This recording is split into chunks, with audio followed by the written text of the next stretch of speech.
Oi pessoal, eu sou a Isabela e esse é mais um vídeo no Fita Alternativa. Hoje é comemorado o Dia do Cinema Brasileiro. E neste vídeo eu vou explicar um pouquinho da história do nosso cinema, os movimentos importantes que moldaram o cinema nacional, e durante todo o vídeo eu vou citar filmes muito importantes que marcaram a história do nosso audiovisual. Pois eu acredito que os brasileiros precisam conhecer a sua própria história, a sua própria cultura. Então nesse vídeo eu vou dar um panorama do que você precisa saber e alguns filmes que às vezes você não assistiu e que vale muito a pena. Então bora pro vídeo!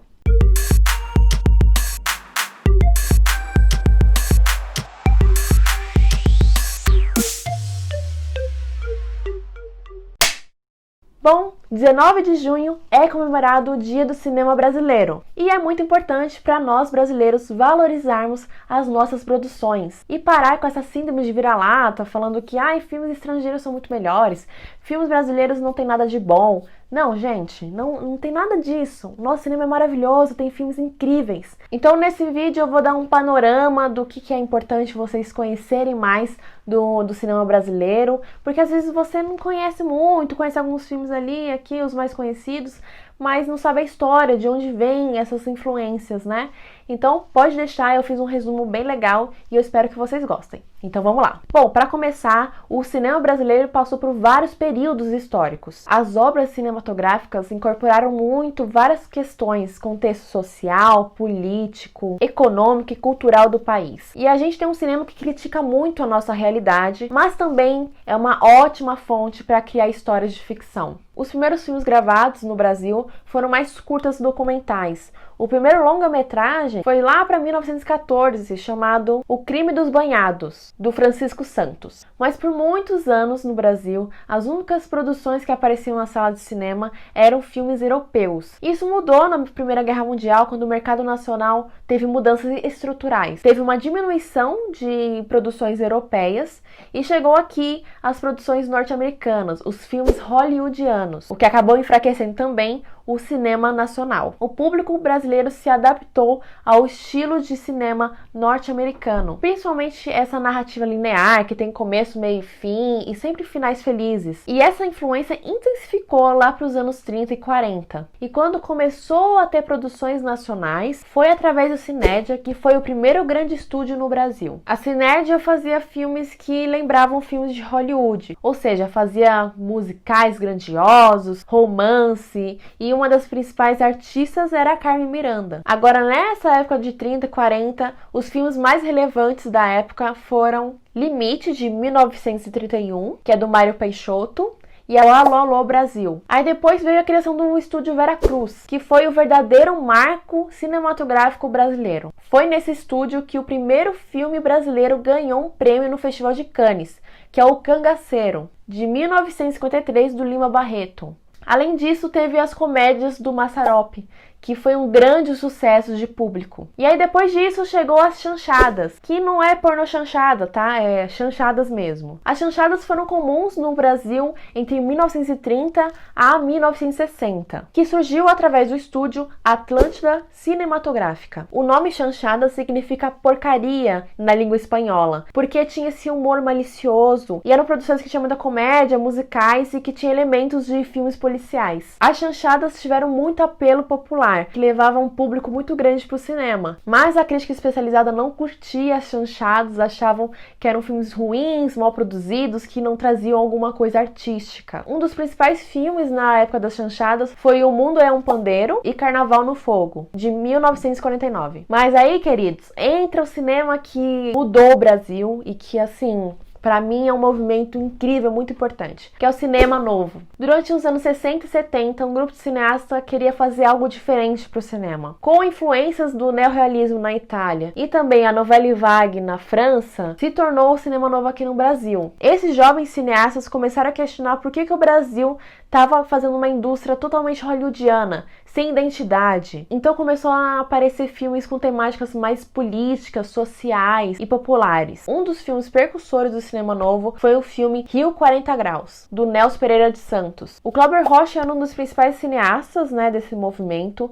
Ele até criou um termo chamado estética de fome, que surgiu junto com o cinema novo, que é um termo que dá para definir exatamente o que é esse movimento. Além dele, eu também quero destacar a Helena Soberg, que é a única diretora que participou do Cinema Novo. Eu a conheci pessoalmente, ela é uma pessoa incrível, então eu também quero destacá-la porque ela faz parte do movimento e às vezes não tem um reconhecimento como os outros. E nessa época tem clássicos incríveis, como Vidas Secas, Deus e o Diabo na Terra do Sol, Terra em Transe e muitos outros. Eu com certeza vou fazer um vídeo aqui no canal falando mais só do Cinema Novo. E, por outro lado, um grupo de cineastas resolveu criar um movimento de cinema marginal. Foi um movimento muito radical em meio à ditadura militar, em que tudo era censurado. Eles rejeitavam todas as fórmulas tradicionais e criaram um cinema bem experimental. E um dos principais filmes do movimento é O Bandido da Luz Vermelha, e também Matou a Família e foi pro cinema. Agora, pulando para os anos 90, ano que o Collor extinguiu o Ministério da Cultura, né, amores? E acabou com todas as leis de incentivo audiovisual. Só pra vocês terem uma ideia como tava escasso as produções brasileiras em 1992, que só 3 filmes brasileiros foram pro cinema aquele ano. E após o impeachment, o Collor foi embora e tal, veio a fase da retomada, que teve algumas leis de incentivo do audiovisual brasileiro,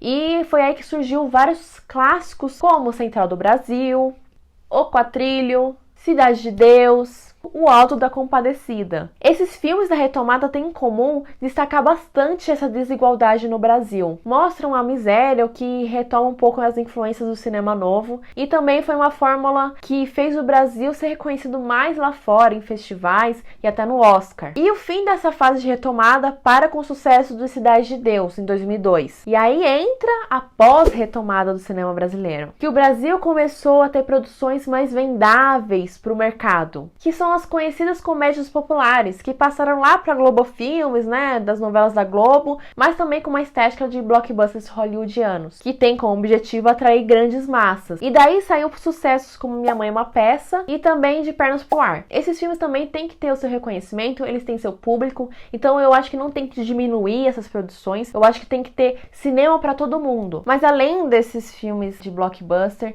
a gente está começando a engatinhar para a visibilidade de cinema brasileiro independente. Um grande exemplo é o Kleber Mendonça Filho, que é um diretor que está muito no seu auge, né? Ele fez Som ao Redor, Aquários e também agora Bacurau, né? Que acho que, assim, todo mundo conhece, virou um filme muito mais popular e é isso que a gente quer, né? Além do Kleber, também tem a Ana Mulart com Que Horas Ela Volta, tem o Gabriel Mascaro com Boi Neon, tem o Marco Dutra com Trabalho Cansa e Boas Maneiras, tem o Daniel Ribeiro com Hoje Eu Quero Voltar Sozinho, o Carinha em Nós, que fez O Vida Invisível, Madame Satã, Praia do Futuro.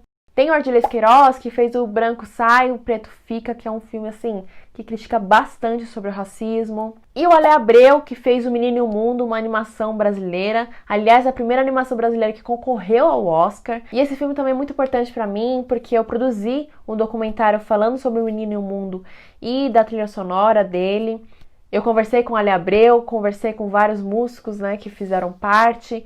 Então, eu vou deixar aqui na descrição se você quiser assistir. Eu vou falar um pouquinho mais do meu documentário em um outro vídeo, talvez um vídeo de documentários brasileiros. Então, o nosso cinema é grandioso. A gente tem muitos filmes incríveis. Isso aqui foi só um pouquinho. Assista mais filmes do seu país. Porque assim, a gente tem artistas incríveis, a gente tem produções incríveis. E o nosso cinema não acabou, não. Ele tá, assim, só melhorando. E a gente precisa de mais espaço, porque a gente tá vivendo um momento em que a cultura tá, assim, jogada. O Ministério da Cultura não tá nem existindo. Cinemateca passando por tantos problemas. Trabalhadores não recebem há 3 meses. Aliás, eu vou deixar aqui no link da descrição uma vaquinha que tá ajudando esses profissionais. Não tá tendo um apoio para essas pessoas. E além disso, não tá tendo um apoio pro nosso próprio cinema. Porque assim, o cinema brasileiro é a nossa cultura, é a nossa identidade. Então a gente tem que salvar isso. Então por hoje é isso. Eu amo falar de cinema brasileiro. Assim, eu tô me coçando porque eu acho que eu falei muito pouco filme. E assim, eu quero falar mais filmes. Mas assim, eu tentei passar alguns que são super importantes pra gente